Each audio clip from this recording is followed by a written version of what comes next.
Hello, I'm Luke Hatfield, alongside me, Aston Villa correspondent at the Express and Star, Maher.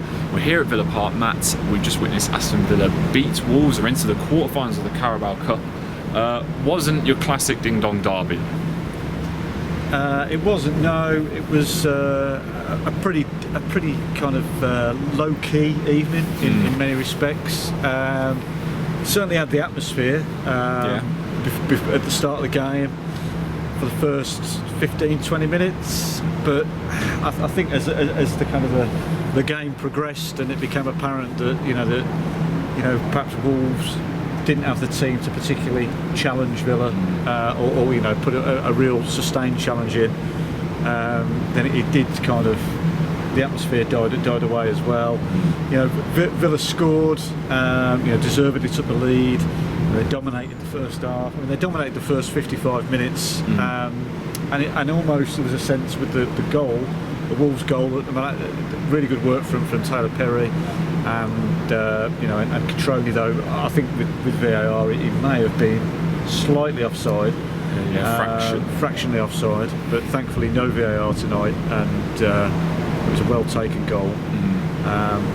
But it was almost a sense of it being too easy for Villa at that stage. And Douglas Luiz, who was kind of coasting his way through the game and arguably their best player, made the mistake. There was mad 2 minutes really. Elman El Mohammadi put Villa back in front. Villa then nearly allowed Wolves back in again with a poor back pass from Neil Taylor, and a save from Jed Steer, but a chance Catrone probably should have finished. And after that, not a huge amount. Just a case of whether Villa could score again and see it out. I mean, there were probably a few nerves towards the end, but at no stage did you really feel that Villa weren't gonna win this and progress through to the last 8 of the quarterfinals. And I think from a Villa point of view, you've got to wonder whether they've ever had a more straightforward route through to the last 8.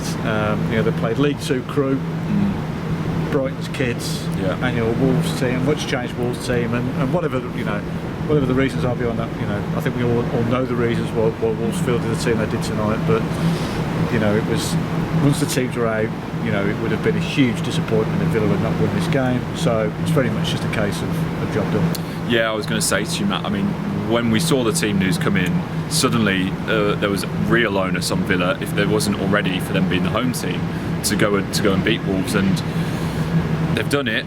They're into the quarterfinals, and it's good to see a team that's come up. And we know Villa's aims have always been a little bit higher than just survival, but if they can go and make a real kick of this, then you never know, a trip to Wembley could be on the cards. No, absolutely. I mean, look, we need to see the draw tomorrow. Zoe Ball breakfast show apparently on Radio 2. We've just given a bit of free publicity there. God knows why. It's on Radio 2 and on kind of sports channel. Who knows? I mean, there were a lot of discussions to have about this competition. I feel now, when you get to the last 16, a Midlands derby, and it wasn't only Wolves that made changes. Villa made a lot of changes as well. You do fear for the future of this competition. That's another debate, but I don't think the league are doing it any favours with some of the decisions they've made, particularly in the past 2 years. But a huge chance, for Villa. It's 23 years since Villa won a major honour, and look, they've been a million miles away from it these last few years. The club's had far bigger things to worry about than just winning trophies. But the fact is, it's a long old time. Villa have never gone this long without winning a major honour. It's about time that they won one again. So who knows? I mean, a favourable draw tomorrow, or even if not a favourable draw, I feel they've got the team. With the strongest 11, that can beat anybody on their day, has the capability of winning any game. So we'll find out. I mean, but this competition is a big priority now for Villa. I think in the context of the season, the context of this period of the season, with the games they've got coming up, I think it was important for them to win this game as well. Having lost against Man City at the weekend, Liverpool on Saturday, it doesn't get any easier. And Wolves away is going to be a very different game to this, and a very tough game. They've then got Man United, Chelsea, Leicester coming up. So this portion of the season, as well as Villa have done, you do feel could start to get quite a bit tougher. Points might start to become a little harder to come by. So it'll still be in this competition, to have a quarter-final to look forward to, mid-December, is big. It keeps a bit of momentum rolling, and I think that's really important. Really important for Villa in the context of this season. Yeah, certainly is. And back to the game. I mean, we saw some impressive performances, I thought, up until the mistake which he made. Douglas Luiz was pretty good, I thought. Yeah, no, I thought he was Villa's best player. In the first half. I thought he exuded class on the ball. Didn't make too many mistakes, and then obviously made a mistake for the goal that he switched off. I think you could probably mention Henry Lansbury next. I was indeed. He's been terribly unlucky, Lansbury. Throughout his time at Villa. You feel that, it'll be 3 years in January since he joined, and you feel it's still difficult to make an assessment on him as a player because he's had so much time out injured. But he looked good in the Cup and Crew, 4 assists. He's got another 2 tonight. He's making a case.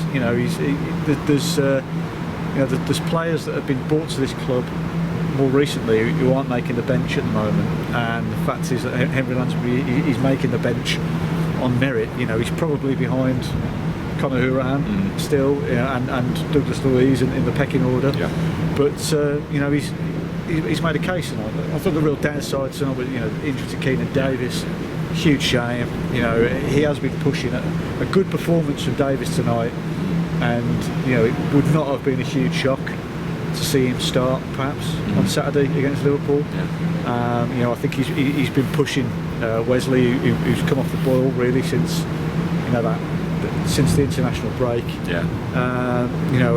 And obviously Villa will expect to learn more on Davis in the next 24 hours. But I think his reaction coming off, he looked gutted, didn't he? And a real shame. But Jonathan Kodjia got on. Showed a few nice touches. It wasn't a great performance from Villa, but they didn't have to be great. It just felt like one of those a fairly straightforward evening. The mad few minutes with the equaliser aside, it felt like a game that Villa generally had control of. So there you go. Success for Villa here at Villa Park over Wolves. For all the latest on the game, make sure you stay with expressandStar.com.